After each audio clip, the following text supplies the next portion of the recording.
Hello po mga katabas. For today's video, ang gagawin po natin ay dudugtong na po natin yung sa harap yung blade. Bale, pangatlo na po natin to. Part 3 na po ito nung paggawa ng checkered pala. Bale, yun po yung gagawin po natin. Pagtatapat-tapatin natin yung checkered dito banda sa may harap sa yung blade dito. Ganito po yung gagawin natin. Yan, pagtatapat-tapatin po natin yung sa kilikili. Yan. Idudugtong na natin ngayon. Tara, umpisa na po natin kung paano idugtong-dugtong. Ayan, bali sa right side po tayo magpapasada. Yung ginuhitan natin ng Dixon. Kailangan po yan, may pag-triggered po, kailangan kapasada kayo sa right side. Tapos pag nagsaklob kayo dun sa harap, dun sa lapid, pwede na sa wrong side kasi may guide na po ng yung pasada. Kasi hindi po pwedeng sa wrong side na mag-guide kasi hindi na makikita natin yung checkered, hindi magpapantay-pantay yan. Kaya sa right side po tayo nag-guhit at papasadaan po natin yan. Yan po yung magiging guide natin sa yan ang magiging guide pag sinaklob natin dun sa lapil.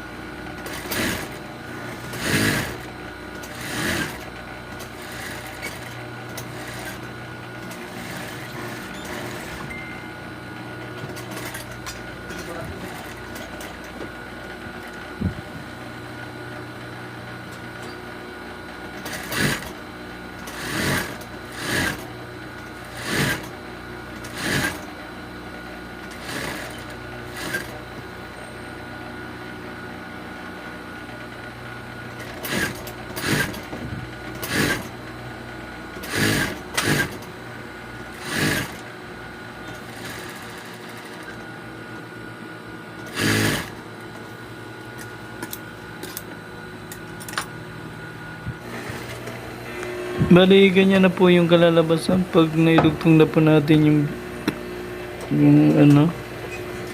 yung blade. Kailangan ganyan po, pantay na pantay. Yan po yung sinasabi kong apat na pantay-pantay sa baba ng armhole.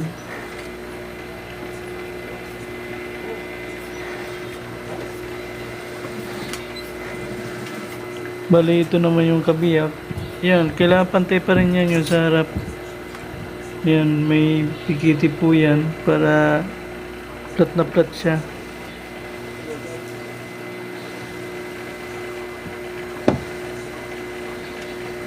Bali, mag-i-start po kayo dito sa may sa may baba ng packet. Yan sa may pikiti. Papantayin nyo yan. Kasi dyan sa may baba ng packet, hindi na po talaga yan pantay-pantay kasi may pikiti po yan dun sa may pisil po sa may banda sa may packet. Kaya may pisil, kaya hindi po siya pantay-pantay dun sa may baba. Bali sa may bandang taas lang po.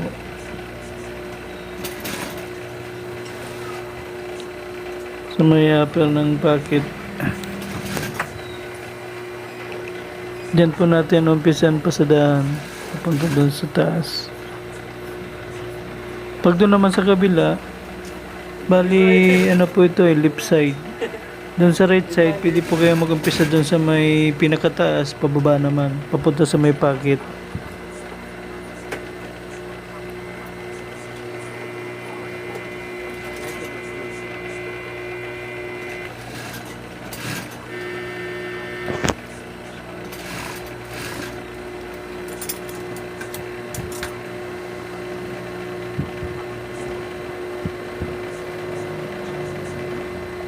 Yan, i-check natin kung pantay ba yung pasada natin.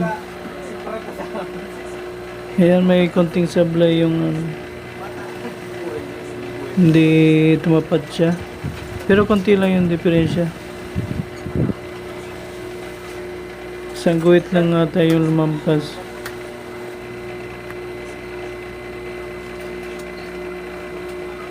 Pero kailangan natin baklasin yan. Kailangan pantay talaga para magandang tingnan. Natural lang po yan, talagang minsan di natin na perfect yung ano, unang pasada natin, talagang hindi ma-perfect po yan. Maswerte po tayo pag unang pasada natin nagtapat-tapat siya.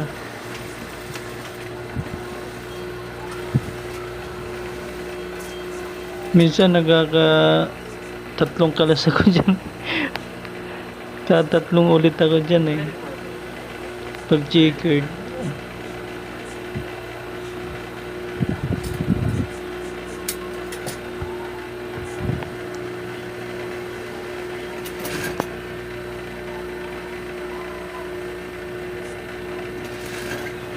Kailangan pag checkered mahaba yung pasensya nyo kasi ano, medyo mahirap po talaga gawin yung checkered.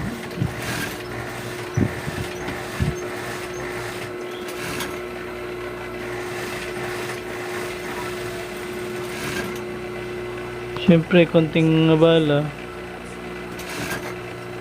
hindi katulad sa plane na wala ka ng pagtatapat-tapatin na ano, guhit.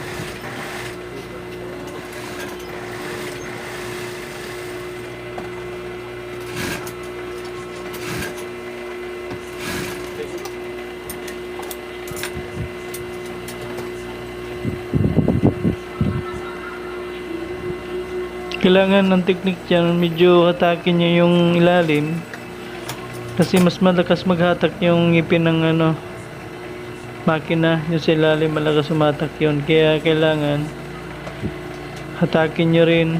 Yung sa ibabaw alalay lang, medyo tulak ng konti sa ibabaw, tapos yung ilalim medyo hatakin nyo para hindi makadkad ng ngipin. Ngayon pantay na po yung ating ano. Yan, pantay na po siya.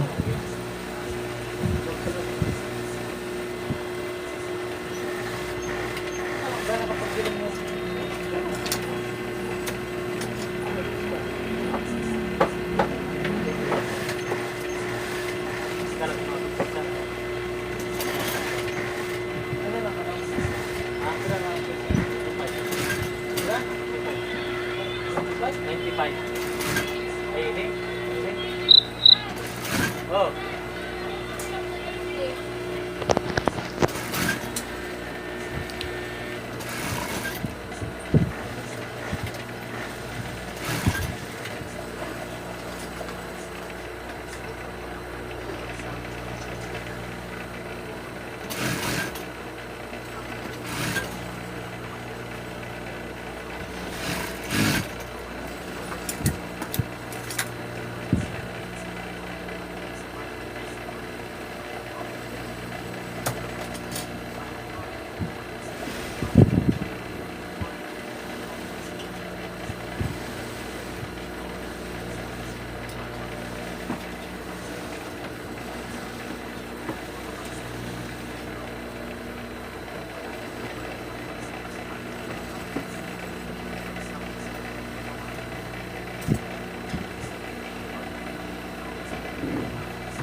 Yan po mga katabas, yan po nagtatapos ang ating video. Sana may natutunan po kayo sa ating ano, tutorial.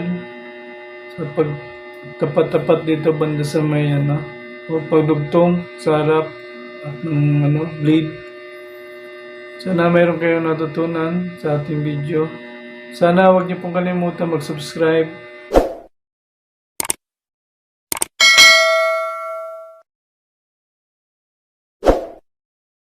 At pindutin ang bell button para lagi po kayong updated sa ating bagong i-upload na mga video. sa ating YouTube channel, mga katabas.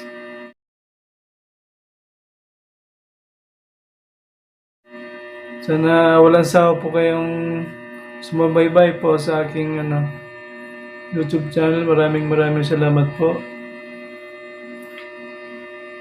Sana suportahan niyo po hanggang sa huli po. Ang next video po natin ay maglalagay na po tayo ng packet o yung labi. Then flap, then yung sa breast pocket, maglalagay na po tayo ng bulsa or pocket po. Yun po ang next video po natin. Thank you po sa inyong lahat. God bless you po sa inyong lahat.